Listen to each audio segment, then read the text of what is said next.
Ayun, magandang hapon guys. Magluluto tayo ng ating merienda. Juwalan po ito sa amin. Ayan oh. Ayan.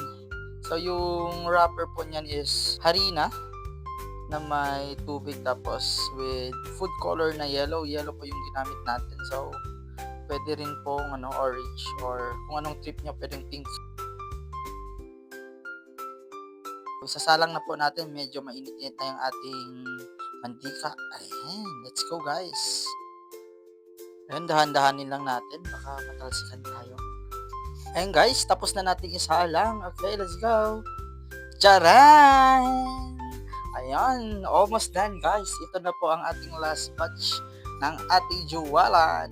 Ayan, pinabaliktad ko pa yung iba. In any minute po, luto na siya. At pwede nang kunin. Ayan, yan na nga, kinuha na po natin guys. Yummy oh. Natatakam na ako dyan. Ayan, so we're done guys. Ito na po ang ating juwalan. Tapos na, ready to eat now guys. Ayan, shoutout po sa ating lahat. Thanks for watching, bye bye.